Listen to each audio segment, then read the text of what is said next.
Se Tupã, sou Tabajara. Sou Tabajara nessa terra de Tupã. Tem um arara, cararuna e chechel. Todos os pássaros do céu. Quem me deu foi Tupã, foi Tupã, foi Tupã. Sou Tabajara. Sou Tabajara nessa terra de Tupã. Tem um arara, cararuna e chechel. Todos os pássaros do céu. Quem me deu foi Tupã, foi Tupã, foi Tupã. Sou Tabajara. Primeiro eu peço licença ao nosso pai Tupã, que é quem mostra a nós saberes para que nós passe o nosso saber real como todas as famílias indígenas têm, desde o começo da nossa vida, do nosso povo. Então a gente tem que mostrar o nosso ritual sagrado. Toda música nossa é um pedido. A nossa pintura, as nossas pinturas tribal que a gente usa, como a maia da jiboia, o olho do jacaré, a colmeia da abelha, o favo da abelha, a folha da jurema, que às vezes a gente faz também. Então tudo isso se chama, é parte da nossa cultura. O que eu faço para proteger a minha cultura é sempre nas nossas reuniões aqui com nossos indígenas, mesmo, a gente mostrar o Cumaera, mostrar a importância que tem as nossas vestes, a importância que tem as nossas músicas, o nosso toré, a importância que tem as nossas pinturas tribal, por que é que nós temos que usar as nossas pinturas, por que é que nós temos que usar o nosso maracá, por que é que nós usamos esses penáficos de pena, esses cocá. Tudo isso tem uma importância grande para nós. Por quê? A gente simboliza a natureza. O maracá é simbolizado o maracá da cobra, que ela só balança o maracá quando se acha atacada. E nós, onde vamos, em qualquer movimento, nós levamos nossos instrumentos, o nosso maracá. A gente só sai daqui para fazer qualquer movimento por necessidade. Então, o nosso penáfico hoje, ele é importante demais para nós. A nossa roupa, ela é importante para nós. Por quê? É uma forma como nós se diferencia. Desde 1500 que nós somos atacados. Depois que chegou pessoas de diversos cantos do mundo que conheceram esse local nosso aqui do Brasil, que a gente não tem sossego. Que quando chegaram aqui no território brasileiro, que eles dizem que descobriram o território brasileiro, Quando eles chegaram, encontraram nossos povos. Só que eles pensaram que as mulheres, nossa, era de bolo. Era assim de bolo. Qualquer pessoa que pudesse chegar junto poderia usar. Mas não era. Era determinada, era uma hierarquia do pajé. E ai de um índio que botasse a mão numa índia daquela. Andava tudo nu. Mas ai de um índio que botasse a mão numa índia daquela sem que ela determinasse. Mas os brancos, quando chegaram aqui, pensaram que era de bolo. E por isso houve muitos massacres, estrupavam as nossas índias.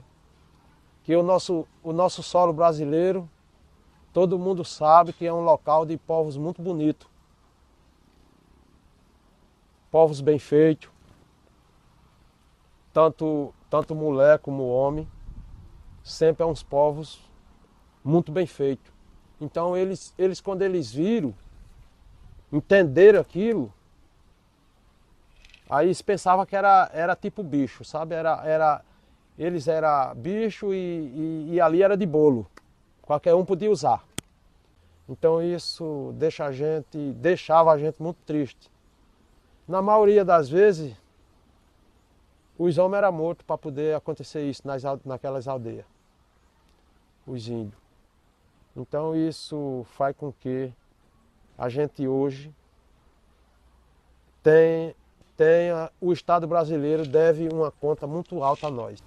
A grande dificuldade dessas minorias étnicas, eu falo da nação indigenista no Brasil, e é uma dívida impagável que nós, colonizadores míopes, temos com esses povos nativos, para mim, transcende qualquer atividade que não seja de política pública de Estado. Nós observamos que o Estado negligencia, por falta de conhecimento, pelo aparato politiqueiro, muitas vezes, aqui sem querer agredir ou agravar as crises políticas existentes nas regiões, mas observo que a negligência político-partidária interfere profundamente nos processos de organização, de desenvolvimento, de inclusão desses povos. Penso também que, por outro lado, seria necessário também um maior nível de conhecimento, de estudo, de qualificação com conteúdos voltados para a sua culturalidade, a biocultural diversidade desses povos, que também é o negligenciamento do Estado quando não reconhecem da sua cultura, a cultura de povos, como elementos pedagógicos para estar instalado nos ensinos em nível primário, secundário e superior. Esse é outro elemento. E o terceiro fator é realmente a falta de perspectiva financeira, econômica para esses povos, que é negligenciado também pelo Estado. Digo isso por falta de uma política pública de Estado. A gente só encontra dificuldade enquanto aparece um governo que dá uma mão, aparece outro que tira com as duas, tira tudo, e assim nós nunca para de ser atacado. Por quê?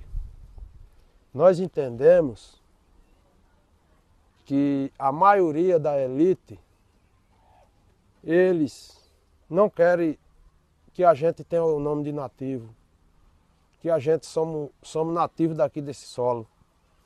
Eles querem que a gente fique subordinado a eles, que é para eles dominar tudo que é nosso. Essas desconstruções, essas emendas constitucionais que vêm a ferir os direitos indígenas, elas acontecem lá no Congresso Nacional, na calada da noite, de madrugada. Eles votam e aprovam emendas que vêm a ferir esse direito dos índios, e as pessoas acabam nem sabendo, porque na mídia só passa o que eles querem. Na mídia só é reproduzido o que aqueles representantes das grandes multinacionais, que são aqueles deputados que foram votados por vocês, né? Que foram votados também por nós, estão ali desconstruindo toda noite. Estão ali sempre desconstruindo o direito das minorias.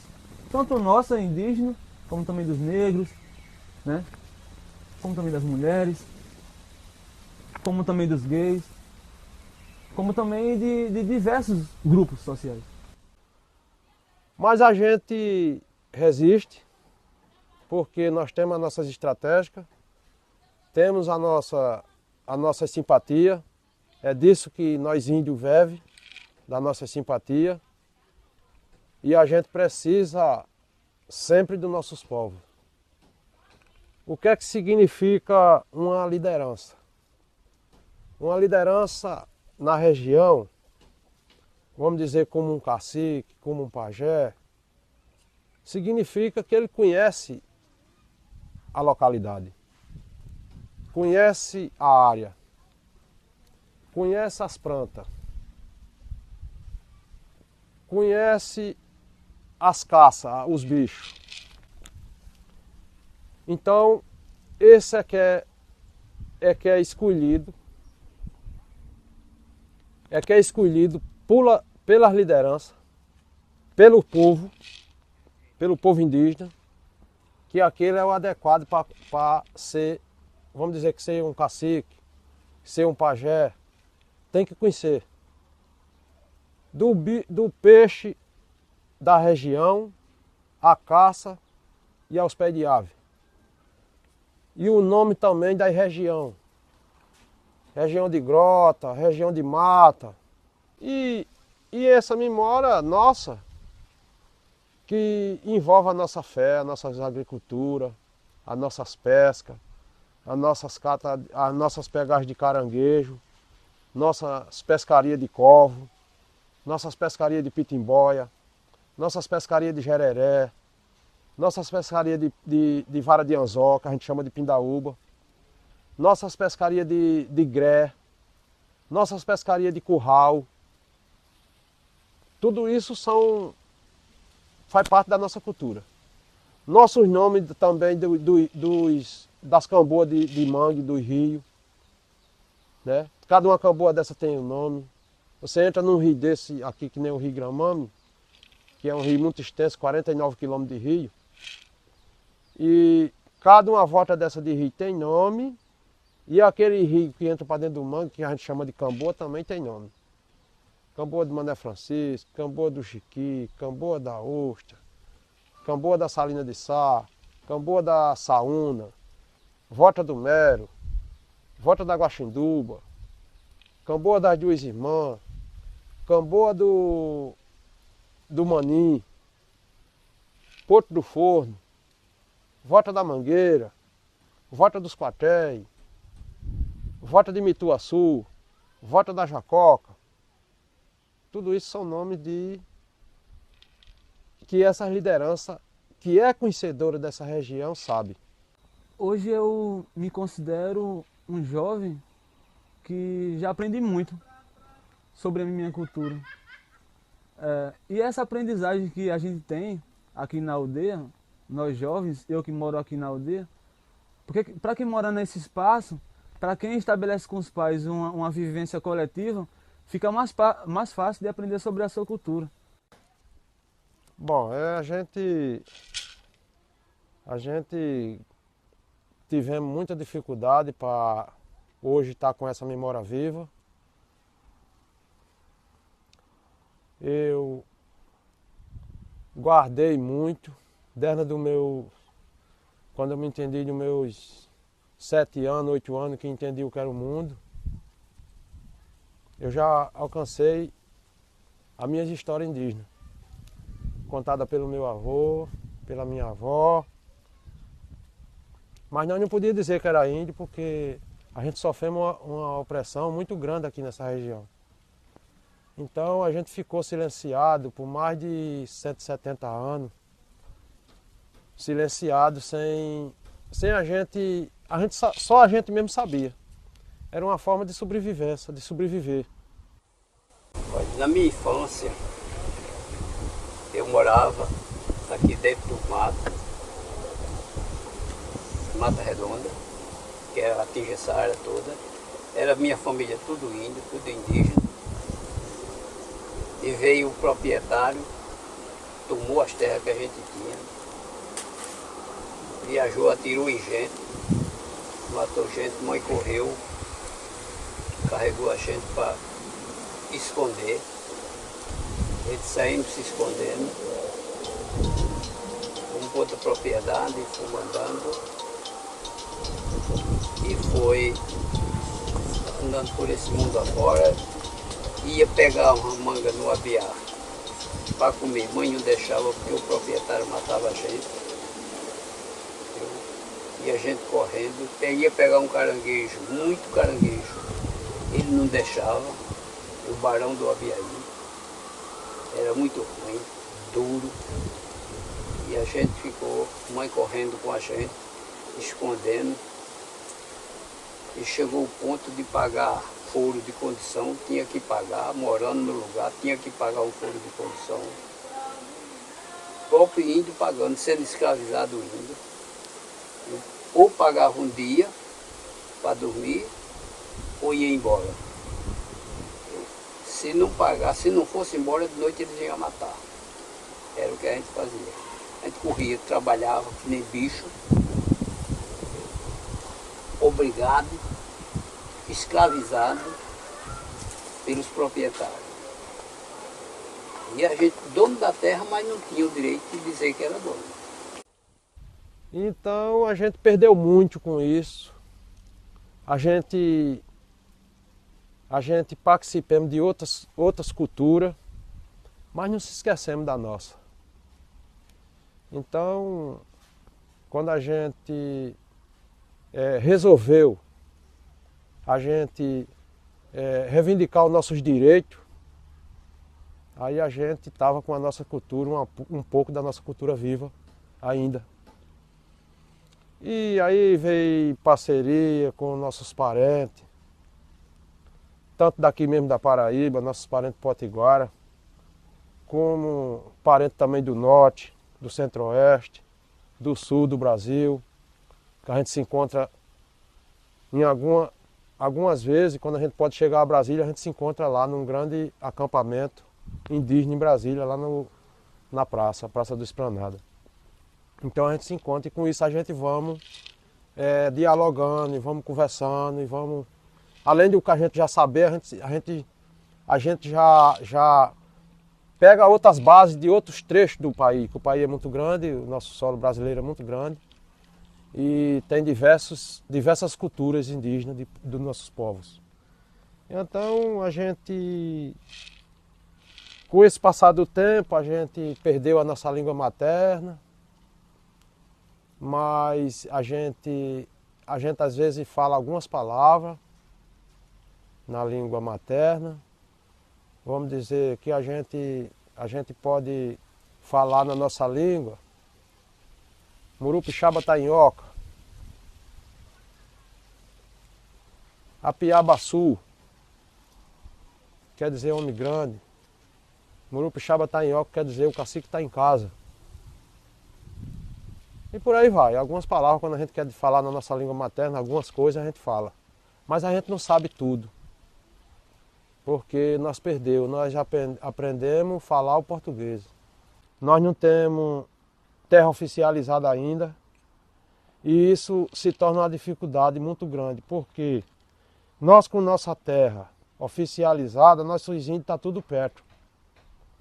Tem como quando a gente decidir fazer a nossa oca, nós temos como fazer mais descansado, porque a gente tem ajuda. Mas a gente, com nossos povos longe, morando nas cidades, ainda a gente não tem terra demarcada para estar tudinho aqui. E isso se torna uma dificuldade muito grande para nós. Aqui, onde é essa oca, houve um tempo que, quando a gente começou logo a reivindicar os nossos direitos, ninguém queria a oca. Até mesmo nosso povo mesmo tinha medo de querer a oca, porque dizia que os pistoleiros vinham matar, vinham atacar. Aí eu, como liderança, já conhecendo a nossa história a fundo, tenho muito respeito pelos meus antepassados, eu disse, faça ela aqui. Aí a oca foi feita aqui nesse espaço, porque é uma área foi uma área que a gente adquiriu pela reforma agrária, pelo direito camponês, dos camponeses. E a gente se soquemos no meio também dessa luta, para poder a gente adquirir um espaço para que um dia a gente pudesse dar início à nossa reivindicação do nosso direito aqui no Litoral Sul. Então por isso essa oca é aqui, a aldeia é considerada aldeia, reconhecida aldeia aqui, porque aqui é onde a gente teve o começo da nossa organização, foi aqui. Aqui é a aldeia Barra de Gramame, a aldeia mãe, onde começou tudo. Então a gente passa por muita dificuldade. E outra dificuldade também que a gente passou foi quando a gente começou aqui reivindicar o nosso direito. Qual foi a... Ainda hoje ainda tem. Qual foi quando nós começou, a discriminação era grande. Grande. A nossa feição indígena, rústica de antigamente foi tirada tudo. Com a miscigenação de povos, com a mistura de povos. E como era que a gente vai ter a característica que era de antigamente, que a gente toma misturado? Mas somos indígenas. Somos indígenas, somos de família indígena, mesmo nós misturados, mas nós somos indígenas. E nós se reconhecemos como nós somos, como nós toda a vida fomos. Então, a gente passou por muita dificuldade. O povo dizia que aqui não existia índio, isso era mentira. Algumas pessoas que não conheciam falavam que era mentira, que aqui nunca teve índio, dizia, mas aqui nunca teve índio, os mais fortes por aí. Até mesmo alguns próprios indígenas mesmo. Aí a gente começamos na luta, começamos, e já está com 12 anos, e a gente na batalha, batalhando, pedindo, andando, por tudo quanto é órgão federal, Procuradoria Federal, a FUNAI também, tanto daqui, da região, como de Brasília, o Ministério da FUNAI lá em Brasília. Então, com muita luta, a gente estamos tentando conseguir alguma coisa, mas é muito difícil. Para a demarcação, ela é uma área sagrada. Ela é uma área que tem as nossas histórias. Ela é uma área que tem os nossos ossos dos nossos povos, que na época era enterrado nessas próprias terras. Então, é onde a gente queremos a nossa demarcação, porque lá, na região do Sítio dos Caboclos mesmo, é onde nós temos o fluxo maior de pessoas nossas enterradas lá. Então, a gente queremos toda essa área, que é para nossas áreas sagradas de mata. Nós precisamos delas porque lá é onde a gente vamos fazer o nosso ritual sagrado, é onde a gente vai colher as nossas plantas para a gente fazer o nosso remédio. Vai colher o bate-butá, colher o dendê, colher as plantas medicinais também dali, né? Que serve para medicina, serve para comer. Hoje aqui a gente passa por uma grande dificuldade sobre religião. Porque tem alguns indígenas que desde adiante da gente começar reivindicando nossos direitos, que eles se acostumaram ou católico ou evangélico. Então isso traz uma grande dificuldade depois que eles se acostumaram e vêm recebendo doutrina do evangélico, que nem ele já recebia. Então, a gente, liderança, a gente passa por algumas dificuldades por conta disso. Hoje a gente já tem conversado com o pastor aqui mesmo e tem explicado o que significa nós. Se quer seguir o evangélico, na hora que ele estiver lá na religião, ele está lá na igreja. Mas na hora que estiver aqui mais a gente tem que dançar o toré. É uma obrigação nossa, é um dever nosso ser e trazer a memória dos nossos povos. Nós indígenas aqui temos uma grande preocupação. é justamente com essa especulação imobiliária, cada vez mais aparecendo construção. Essa área da nossa reivindicação, ela não tem tanta construção, mas a gente está imaginando que cada vez mais está se alastrando algumas construções e cada vez mais vai ficando difícil para nós. Então, essa é uma das dificuldades muito grandes. E para a gente ser reconhecido enquanto comunidade indígena, nós tivemos que livrar diversos assentamentos, os assentamentos. Aqui não, aqui que foi instalada a aldeia aqui ainda a gente ainda tem vai pegar um biquinho, porque a aldeia já é dentro do assentamento, a organização já é dentro do assentamento. Mas por outros cantos a gente fez de tudo para a gente livrar os assentamentos, para amenizar um atrito até de índio com índio. O índio, tem alguns índios que não se reconhecem junto com nós, alguns que hoje já estão alicerçados, tem essas áreas de INCRA, aí diz, não, eu vou atrás disso não e tal, tem alguns, pouco, mas tem. Então, para nós não ter um atrito mais pesado, a gente livrou um pouco dos assentamentos. Pegou alguns, mas a gente fez tudo para livrar. Olha, o maior passo nosso, nós estando com as nossas terras, é usar a coletividade. Usar a coletividade. Trabalhar em forma também de mutirão,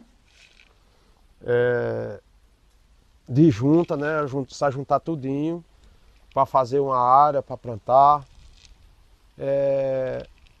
E também fazer colheita junto de diversas, até das nossas plantas mesmo, da mandioca, da macaxeira, do feijão, do milho, do inhame que a gente temos, né? Aqui, que a gente cultiva aqui na região. Então a gente deseja ter essas terras para a gente trabalhar de forma coletiva. Isso é importante para nós. Isso é que é ser tabajara. Ser tabajara é lutar pelo direito que é nosso.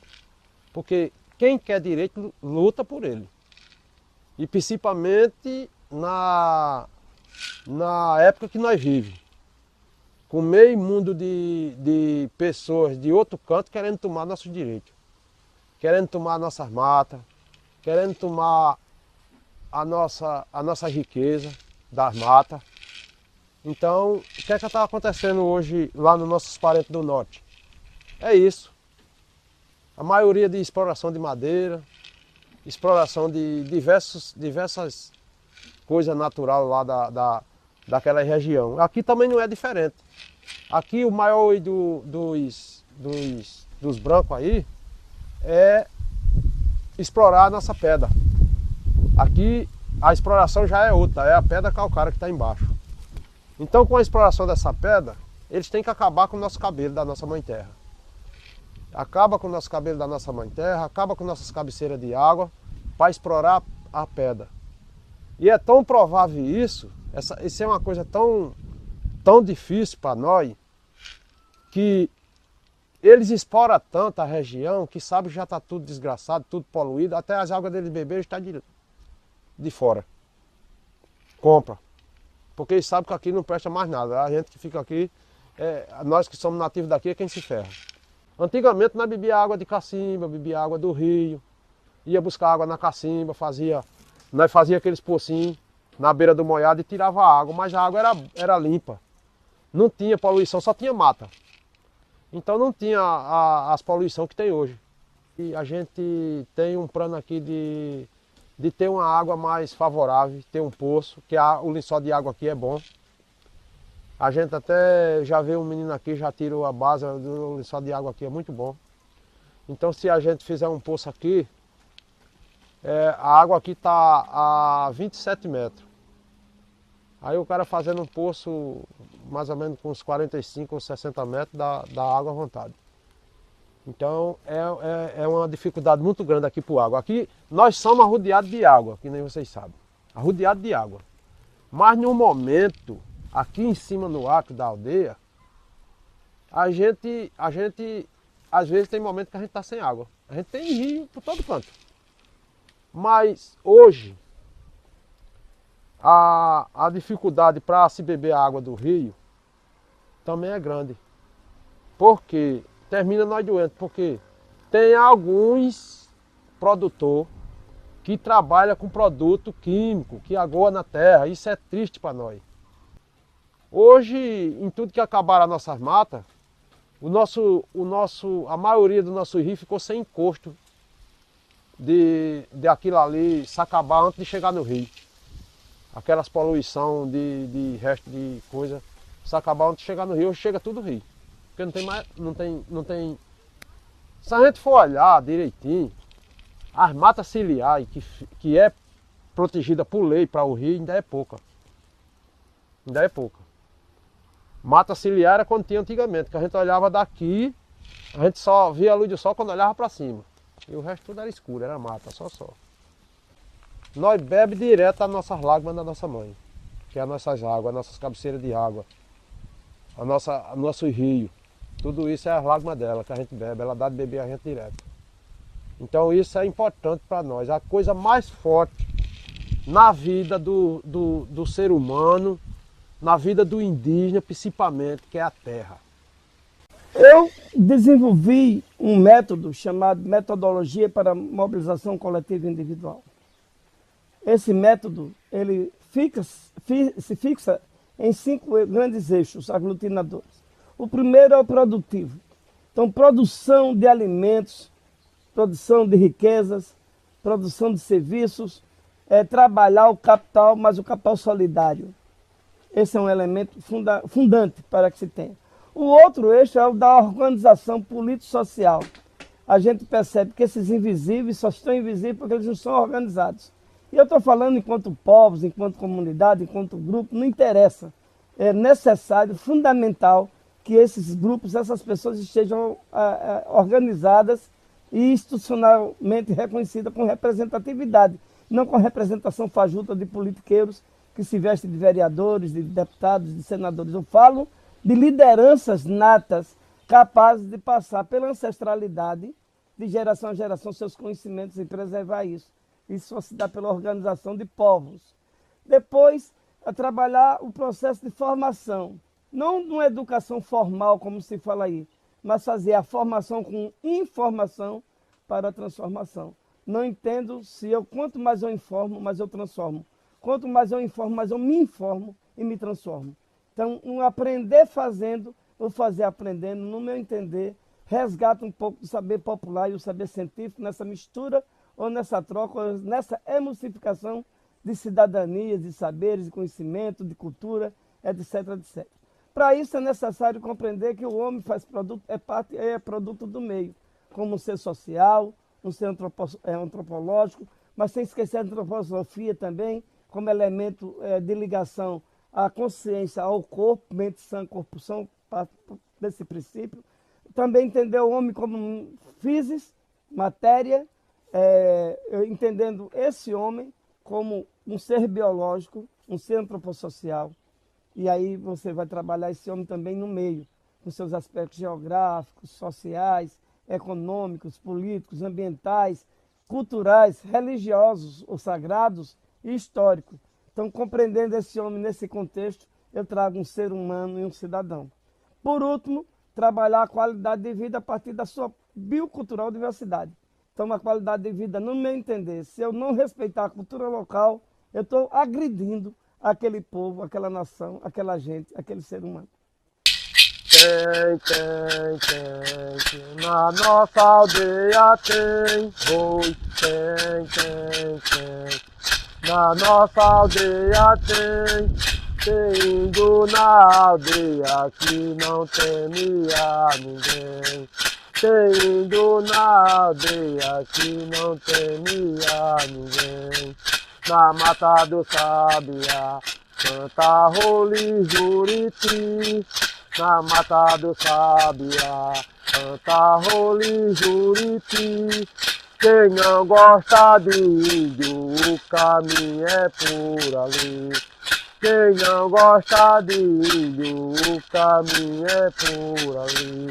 Oi, tem, na nossa aldeia tem. Oi, tem, na nossa aldeia tem índio na aldeia que não temia ninguém. Quando nós saímos daqui com o nosso cocá, com o nosso maracá, com a nossa lança, com a nossa flecha, a gente sai para guerrear em cima do nosso direito. Se nós tivermos nossos direitos, nós tendo nossos direitos, não precisa de nós ir lá. Nós só vamos por necessidade. Mas sempre somos atacados. De vez em quando a gente é atacado. De vez em quando pensa que não chega. E é da noite pro dia, assim. Da noite pro dia chega. Chega recado da nossa liderança e tal. Vamos se juntar em tal canto, então vamos fazer isso assim, pronto. A gente se junta tudo. Se junta com outros povos também, de outros cantos. E vamos e faz mesmo.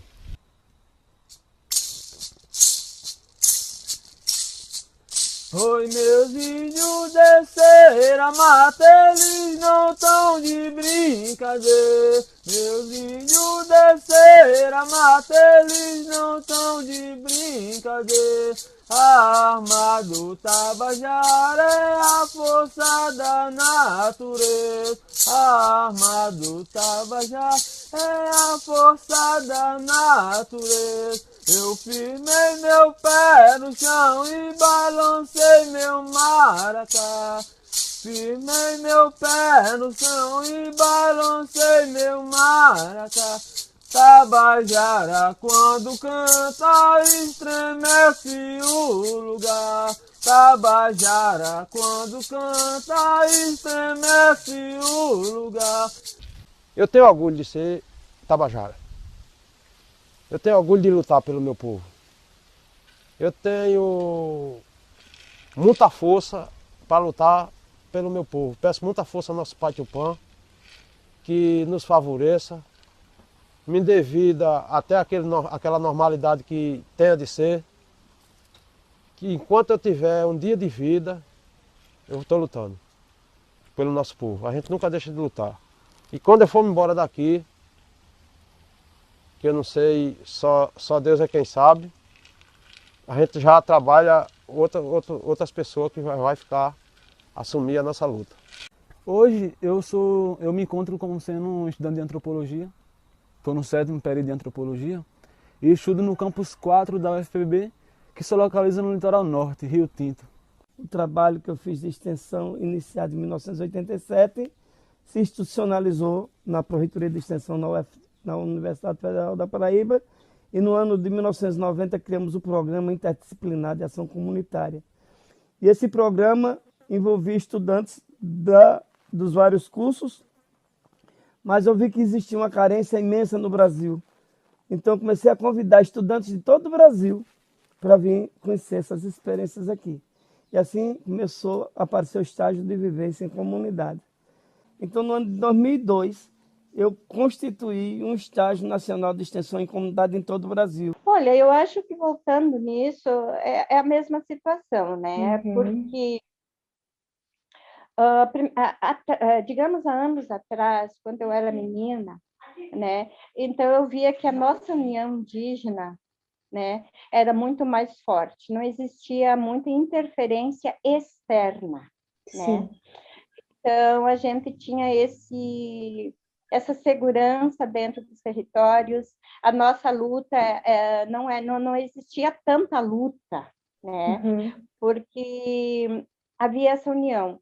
Então, a partir de que interferências externas, quando começou a entrar a política, né, de partidária, de bandeira, né, isso eu posso até dizer assim, quando houve a transição, né, quando eles terminaram quando a FUNAI entrou, né, do SPI, que houve a transição, a hora que a FUNAI permitiu essas interferências, como arrendamento dentro dos territórios, a retirada da madeira, né, a extinção da mata, Então, aí começou os problemas nossos, né, do nosso povo indígena, porque aí você começou a luta pela questão de garantir os teus direitos ao território, porque a gente sabia que os nossos territórios seriam tirados de nós.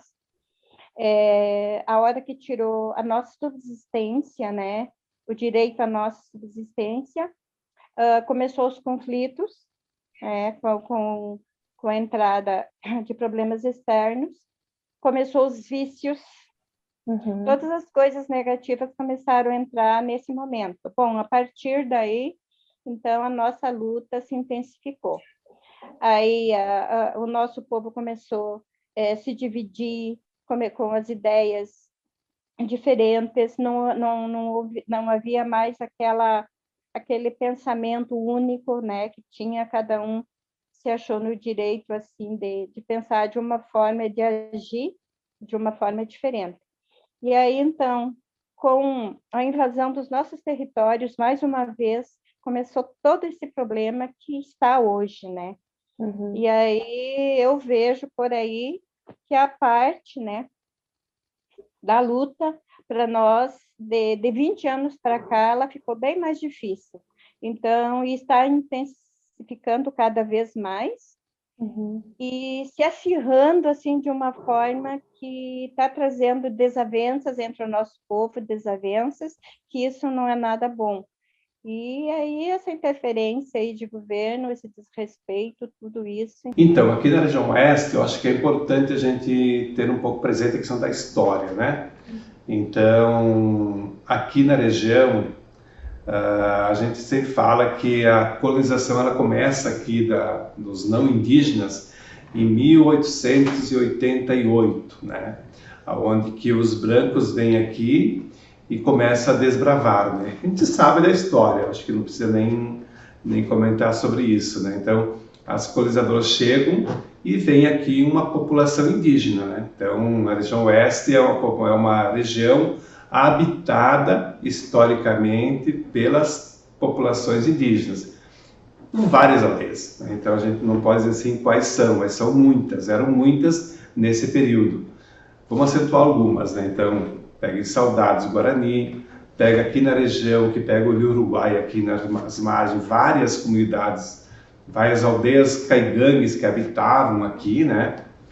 Então, em 1904, né, começa essa questão da colonização e de demarcar os territórios, né? Então, o que faz naquele período? Então, tu pega uma aldeia, cria uma reserva, né? E qual a reserva que foi criada nesse período? A reserva de Chapecó, que é no município de Ipuaçu, né? Que hoje é Ipuaçu, Abelardo Luz. Naquela época era 67 mil hectares que foi criada essa reserva. Então pega todas as populações, todas as aldeias indígenas e coloca nessa reserva. Então você tem que limpar a área. Qual era o aspecto da colonização na época? Ela limpar a área, tirar as aldeias que existiam nessa região e colocar nessa reserva. É claro que aí se cria vários conflitos, né? Então você tem aí várias aldeias, cria uma reserva e coloca ali. E nos anos 70, então, começa essa questão das populações reivindicar os seus territórios. Então, assim, a gente tem um pouco no final dos anos 70, nos anos 80, e confirmado com a Constituição de 88, dessas populações reivindicar o território aonde que elas viviam, né? Então, daí a gente tem a criação, não a criação, mas a reivindicação do território todo Ximbangue, né? Que é aí na Serra do Trentim, aqui em Chapecó. Temos todo o Pinhaco em Ceará, né? Temos todo o Imbu em Abelardo Luz. Então, é as áreas aonde que foi reivindicada a partir também dessas lutas desses povos, porque eles não aceitavam ser reservados, né, numa área, né? Acabavam lutando e reivindicando os seus territórios. Então, hoje nós temos o território todo Ximbangue 1 e 2, mas é um território caigangue, que começa a luta ali em 88, né, 85, 88, todo o Pinhal 89, em Ceará, todo o Imbu 99, e temos outras áreas ainda que estão em processo de reivindicação. Até interessante mencionar também nessa questão a questão dos indígenas em contexto urbano, né? Vamos pegar também a aldeia Condá, né? A aldeia Condá, que está aqui em Gramadinho, que é a área mais próxima de Chapecó, talvez vocês conheçam. Então é um grupo que viveu por muito tempo atrás do cemitério aqui na cidade, né? Acampado, vivendo ali em situação de vulnerabilidade extrema, né? Em 99 eles começam a reivindicar o território, né? Então foi criado naquela época, com o apoio da FUNAI e outras entidades, universidade, né? Foi criado um grupo e esse grupo foi legitimado na época pela FUNAI e esse grupo identificou como sendo território tradicional a cidade de Chapecó, né? Como sendo território deles, né? Então, tipo assim, esse grupo, eu acho que foi o ponto mais importante desse estudo, é identificar como sendo a cidade de Chapecó e compreendendo por que eles viviam aqui na cidade durante tanto tempo. Daqui que acontecia naquela época. A prefeitura da época pegava eles aí do cemitério e levava para Nonoai, dizendo que eles eram de lá. Mas não demorava muito tempo, eles voltavam, né? Voltavam. Isso foi muito tempo, então por isso que eles reivindicaram isso. E o grupo identificou como sendo Chapecó o território deles, né? Como demarcar, como constituir agora a cidade como um território que aqui seja de prédio e tal. E o que foi conseguido na época? Foi conseguindo de quê? Então eles escolhessem um espaço para que eles pudessem viver e conviver, né? E aí foi daí na época uma negociação em 2001, comprado esse espaço quando eles estão ali na aldeia Condá, que é Gramadinho, para frente do Água Amarela, né? Então, mas os indígenas do Condá, eles nunca esquecem, né, o território. Viva nosso pai Tupã! Viva nossos estudantes! Viva nossa liderança! Viva nossos indígenas Tabajara! Viva nossos caciques Tabajara! Viva nossos caciques do Brasil! Viva todos os povos indígenas do Brasil e do mundo!